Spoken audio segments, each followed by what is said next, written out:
C'est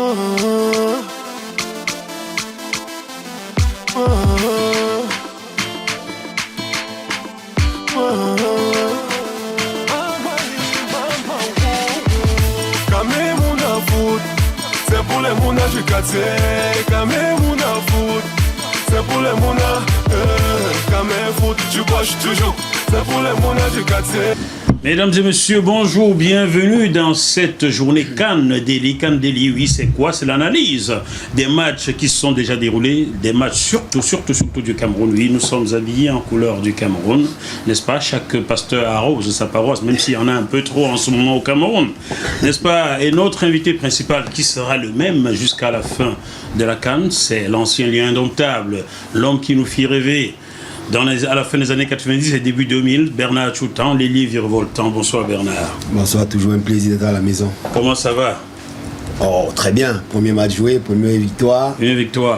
On ne peut pas attendre plus, hein, donc bon, tout va bien. Entre potes, on fait ça. Hein? Comme ça, on ne va pas dire que je t'ai pas sérieusement.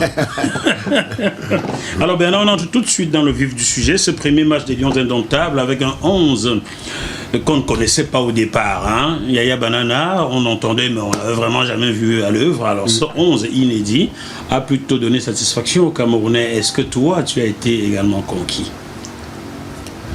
D'abord, je vais saluer tous les passionnés de football. Le Cameroun, on sait combien en ce moment on vit des moments un peu difficiles. Ouais. Le football a toujours été, je ne veux pas dire ce papa de ballon en lui, je parle en général, qui a toujours réuni le peuple camerounais. Et je sais qu'aujourd'hui, ça ne va pas être le cas parce qu'on sait bien qu'au nord-ouest, au sud-ouest, nous avons nos frères qui certainement ne ratent pas la Coupe d'Afrique des Nations ou bien regardent mais avec un œil un peu... Certains sont même au Nigeria. Voilà, donc d'autres en brousse. Donc c'est pas évident, on a une pensée chaleureuse pour eux. Moi je tiens à le faire. Merci. Oui, c'est vrai que ma surprise a été grande. Je ne te mens pas que j'ai fait quelques posts sur mon mur Facebook où j'ai fait une remarque ou deux remarques par rapport à certains joueurs. Et moi, je suis quelqu'un qui, en général, ceux qui me connaissent, je n'ai pas ma langue dans la poche. Moi, je dis ce que je pense. Tu es franco. Mon ventre n'est pas un coffre fort. On va aller ligne par ligne. Donc, non, mais c'est vrai qu'au départ, j'avais des interrogations par rapport à 2 ou 3 joueurs. Lesquels? Moukandio, en premier. Qui n'est plus là. Parce que j'estimais qu'en tant que capitaine, qu'on ne fasse pas la même bêtise qu'on a fait en 2010 avec Rigobert Sonk. Le brassard, c'est quelque chose d'important au Cameroun. Et je pense que Moukandio a fait un énorme travail en 2017. J'ai eu l'occasion de saluer lui souvent, pendant la Coupe d'Afrique. Il m'a dit une chose qui m'a toujours marqué, qui a toujours été l'essence même de l'équipe nationale du Cameroun. Le capitaine n'est jamais le porte-parole. Le capitaine n'est jamais celui qui porte les messages. Le capitaine est sur le terrain, mais dans les vestiaires, il y a un autre capitaine. Et en 2017, il y avait 2 capitaines dans les vestiaires. Il y avait Nicolas Nkoulou et Abouaka Vincent. Ah, d'accord. C'était 2 qui ne jouaient pas titulaires, mais au vestiaire. C'est eux qui portaient la parole. Moukandio savait que toutes les décisions qu'il pouvait prendre, il partait voir Nkoulou. Les deux. Il partait voir Nkoulou ou Abouaka, il parlait avec eux. Et c'est comme ça qu'on a eu un groupe soudé en 2017. Donc j'avais cette crainte-là pour 2019. Je me suis dit, Moukandio, la façon dont on l'a fait partie, c'est pas galant. Et au Cameroun, on a tendance à oublier la galanterie. Et pour moi, c'est très important la galanterie. On reviendra sur Moukandio. Ça, c'est sûr et certain qu'il y aura, chers téléspectateurs, un débrief pour parler des primes, toujours à Bernard Choutan. Restons sur l'équipe de 2019. 3 joueurs. Tu te posais des questions sur 3 joueurs. Lesquels? De départ, Moukandio. Oui, qui n'est plus là. Abouaka Vincent. Qui n'est plus là. Bon, Abouaka Vincent, c'est pas blessure qui n'est pas là. Tu confirmes? Oui, parce qu'il y a souvent des blessures diplomatiques. C'est pas blessure, c'est blessé. Tout le monde a vu sa blessure. Tout le monde a vu. Bon. Il est revenu. Mais ça n'a pas tenu. Il est revenu. Il a repris l'entraînement. Il a joué un match avec son équipe. Il est venu en stage. Il a fait quelques entraînements. Il ne peut pas être à 100%, tout le monde le savait. Oui, ça c'est sûr. Mais je fais toujours partie de ceux qui disent le passé, c'est important qu'on se rappelle. Quand on regarde 2016 où j'ai participé, 2018, 96, 98 et 2002. 2000 et après 2002. Donc les 3 qui ont participé, 96, 98 et 2000, les 23 joueurs n'étaient pas toujours ceux qui jouaient.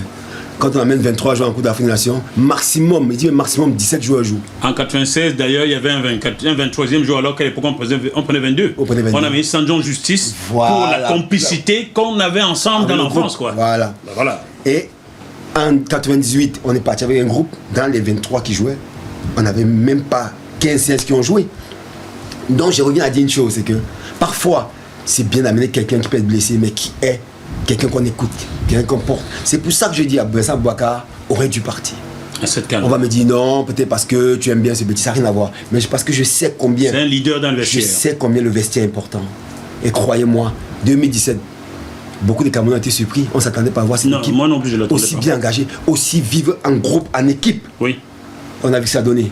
Moi, j'avais la chance de commenter sur une chaîne de télévision. Qu'on ne va pas citer ici. Ils n'ont pas encore donné l'argent. Bah oui, encore. Donc, mais on salue Smaïn quand même. Hein. Oh, salut Smaïn. Donc, je dis, quand on pense à 2017, on s'est dit, mais ce groupe, il n'est pas peut-être les meilleurs joueurs qu'on pouvait avoir au Cameroun, mais c'était un groupe énorme parce qu'ils vivaient ensemble. Tu ne pouvais pas avoir un sans voir l'autre. Donc, pour seulement ça, j'ai dit, Vincent Aboubakar aurait dû être présent parmi les 23. Malheureusement, il n'est pas là. Mais il n'est pas là, on passe. Bassogor au départ, parce que la première liste de Sidorf, il n'était pas dedans, Bassogor. Ah bon? Oui, la première liste. Mais ça, c'est un scoop. La première liste que Sidorf fait quand il arrive au Cameroun, il fait une liste des joueurs de la paix. Bassogor n'est pas là. Il prétend que Bassogor est en Chine, c'est un peu loin et tout. Mais il y a des choses que je ne veux pas dire ici parce que. Voilà, non, ici on aime tout savoir. Hein? Ça reste encore. Tu n'as pas peur de ne pas être sélectionné. Déjà qu'en 98, tu n'as pas joué au mondial parce qu'on pensait que tu étais Bamileke.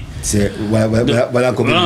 Si je dois parler des Lions, je crois que je dois écrire un livre. On va l'écrire, ne t'inquiète pas. Donc, tu peux tout dire maintenant, personne va te mais c'est vrai que dès le départ, je me suis dit, mais qu'est-ce qui se passe?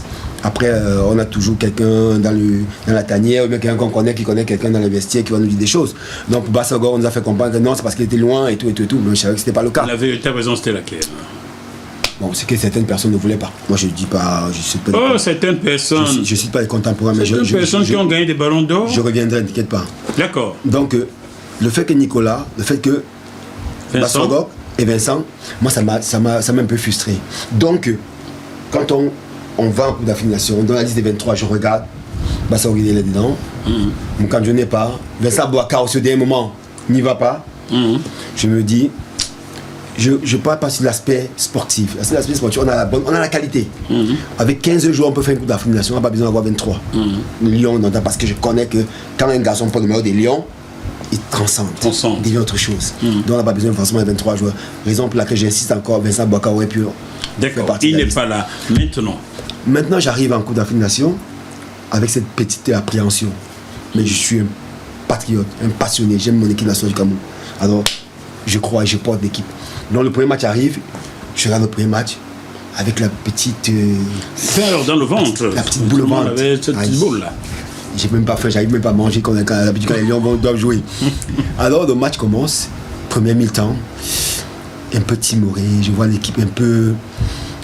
Bassogor qui nous a 2-3 buts. J'ai commencé à me demander comment ça va aller. Bassogor là, le truc que tu as dit que ça a sauté là, c'est faux. Quand tu joues au quartier là-bas, il y avait des boss plus que ça, tu marquais des buts. Alors, tu as trop mangé les trucs en Chine. Alors, deuxième mi-temps, je vois cette équipe revenir conquérante. Le capitaine qui prend ses marques en deuxième mi-temps, parce qu'en premier mi-temps, il est aussi un peu timoré. Et là, je sens quelque chose. Défensivement, je suis bluffé. Franchement, oui, Yaya Banana. Je ne m'attendais pas à voir quelqu'un d'aussi. Ngandeux. Mais le meilleur, ça reste Ngandeux. Parce que c'est vraiment le patron à la Rigobert à l'époque. Et il y a aussi un joueur, à part ses centres, que je pense qu'il doit un peu travailler, il sait qu'il va travailler, c'est Oyongo. Oyongo, c'est un guerrier. Et je suis très très content de ma ligne défensive. Maintenant, je pense qu'au milieu de terrain, Anguissa, il m'a fait un énorme match. Mais on doit dire les choses comme elles sont. L'animation offensive au milieu a été absente. Absente. Parce que tout simplement. Je me suis demandé qu'est-ce que Djoum faisait là. Qu'est-ce qui se passe quand tu regardes Mandjek, bon match aussi. Et Mandjek, il peut faire mieux parce que Mandjek, il a trop de qualité. Il peut faire mieux. Il sait qu'il peut faire mieux. Mais je pense que le fait qu'il joue un peu bas, ça fait en sorte qu'il ne se projette pas. Donc il reste juste à jouer. Est-ce que ce ne sont pas les consignes? Voilà, à nettoyer. Alors que moi je pense qu'il y a quelqu'un qui a la qualité pour aller un peu plus vers l'avant. Je suis entraîneur, je préfère faire jouer Mandjek devant le capitaine. D'accord. Je préfère jouer le capitaine un peu plus bas parce qu'il a une bonne relance. Mandjek, c'est quelqu'un qui va box sur box. Tu vois. Donc il y a un peu ces petits détails. Mais je suis content parce que, en général, les premiers matchs des champions, c'est toujours les plus difficiles. Et l'entrée en matière fut un peu timide au départ, mais à la fin, des 3 points. Et quand on marque 2 buts sans prendre des buts, franchement, je peux te dire, je suis content de cette position. Ce programme vous est proposé par Deviseo Fret, spécialiste du transport international Afrique, Dom-Tom, Océan Indien. Retrouvez-nous sur www.deviseo-fret.com. Téléphone +33 139 85 14 23.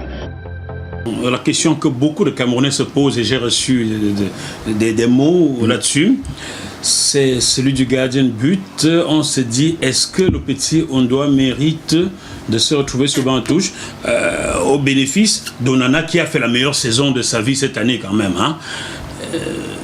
Au Cameroun, il y a toujours ce qu'on appelle... Deux grands gardiens. Non, c'est-à-dire, comment je vais dire, l'ancienneté au Cameroun, ça a toujours primé. Moi j'ai eu l'occasion de commencer très tôt en 94. Je suis venu à Clairefontaine ici, et avec Thomas Kono, Joseph-Antoine Bell, c'était la bagarre tous les jours. Mais il était gardien d'une qualité. Thomas Kono peut-être un peu quelque chose de plus, mais Bell aussi avait une qualité. Il y a toujours eu au Cameroun ça. Après tu as la génération Songo, Alioune Boka, machin. Donc il y a toujours été l'ancienneté qui prime. Souvent c'est même pas de la qualité, mais c'est l'ancienneté qui primait. Parce qu'on estimait que ouais, il y a cette cohésion, on a l'habitude de jouer ensemble, donc ils se connaissent. Et cette année, je pense que le petit Ondoa, en 2017, a fait une Coupe d'Afrique énorme. Et il fait un très bon championnat aussi. Aussi, oui.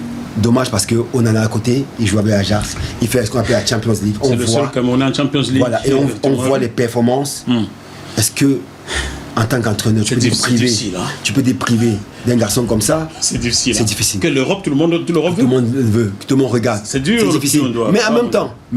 En même temps, comme dit mon président Emmanuel Macron, en même temps, tu t'es dit, mais celui que tu veux mettre à côté, c'est aussi quelqu'un qui est bien, qui fait des magnifiques matchs en Belgique. Certes, on ne voit pas, il joue à la Champions League, mais il fait aussi c'est un bon gardien, c'est un très bon gardien. Il fait une très bonne saison aussi. Mais je dis, aujourd'hui, c'est vrai que si on se base seulement sur le parcours en championnat, en club, en Champions League, on a la mérite. On a la mérite sa place. Je pense que le petit Ondoa, on est désolé.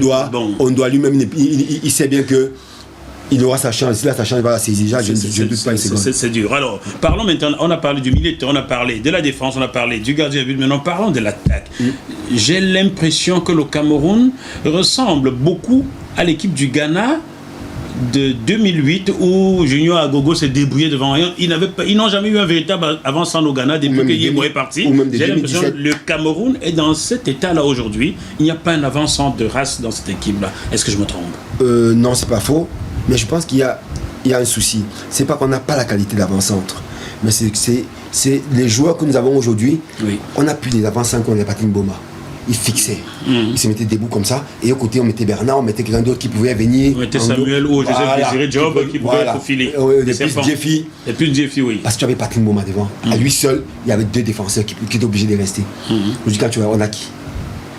Type avant-centre. Notre frangin qui a joué l'autre jour. Qui a joué ce poste-là qui a joué ça l'autre jour. C'était pas Toko Ekambi. Ouais, Toko Ekambi qui joue avant ça. C'est plutôt quelqu'un qui aime. Ouais, ce n'est pas quelqu'un qui joue c'est quelqu'un qui aime qui prend les espaces. Donc il a besoin de jouer dans les espaces. Et il adore prendre le ballon au pied. Et quand tu joues à un joueur qui joue dans les espaces, qu'est-ce que tu fais? Tu doubles l'avant-centre. Pourquoi? Parce que tu permets à ces 2 garçons d'appeler dans les espaces. Oui, et les défenseurs ont des problèmes.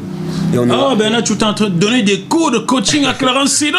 Voilà le truc quoi. Je peux me permettre, mais je pense que c'est ce qu'il fallait faire. Et quand tu regardes Toko Ekambi, que tu vois jouer en France, que tu vois jouer en Espagne aujourd'hui, il joue beaucoup dans les espaces. Il marque les buts de Renard. Tout à fait. Donc aujourd'hui, qu'est-ce que tu fais? Si tu veux privilégier l'avancante, tu fais jouer à côté de lui un attaquant en plus. Alors, ne faudrait-il pas faire jouer Baoken dans cette équipe-là comme avancante et Toko Ekambi autour de lui? Justement, si tu joues avec un avancante, tu me fais jouer Baoken. Baoken est quand même assez massif. Voilà, il sait garder le ballon. Il n'est pas médiocre. Non seulement il sait garder le ballon, et en plus de ça, il tourne facilement. Il pense l'espace. C'est la différence qu'il a avec Toko. Mais le problème, c'est que Toko fait une superbe saison. Et la qualité technique, Toko, il a cette qualité technique. Il peut aller 1 contre 1. Mais je dis autour de lui, si tu veux jouer avec Toko Ekambi, tu es obligé de mettre un deuxième avant-centre. Et tu dois tu t'es privé d'un côté. Alors qu'est-ce que tu peux faire? Tu peux bien jouer Toko, Bassogok à 2 devant. Tu laisses 2 devant et tu identifies ton milieu. Mais si on fait jouer Toko, ça veut dire qu'on ne fait pas jouer Baoken. Ouais, on fait jouer Baoken. Alors si tu fais jouer Baoken, tu fais jouer, tu restes comme l'autre jour, tu restes en 4-3-3 et tu fais jouer. Mais Basoken ne joue pas. Basoken joue sur le côté, tu sors Toko et Kambi. Tu fais un choix. Ça c'est terrible. Ça. Bah, tu fais un choix. Moi je préférais garder Toko aujourd'hui sur le terrain que Bassogok. Hein. Oui, ça. Bassogok a perdu de sa superbe hein, pour moi. Je dis pas non, mais le problème c'est que au Cameroun, on sait que les matchs en Coupe d'Afrique des Nations, c'est des matchs qui font à coup près. Parfois tu as besoin d'un garçon qui dribble, qui efface. Et Bassogok il a ça aujourd'hui. Même s'il n'est plus le Bassogok de 2017 qui il joue en championnat en Chine c'est pas toujours évident et je pense qu'il va aller en crescendo à la Coupe d'Afrique des Nations, il va monter je crois parce que quand j'ai vu son premier match, à part quelques occasions des buts qu'il rate, il apporte quand même au niveau, il porte bien le ballon. Si tu t'es pris d'un garçon comme Bassogok, ça veut dire qu'au milieu de terrain tu vas voir seulement Anguissa, Mandjek et notre capitaine et devant tu vas mettre 2 avant-centres purs certes, mais maintenant tu auras moins de percussions. Bien.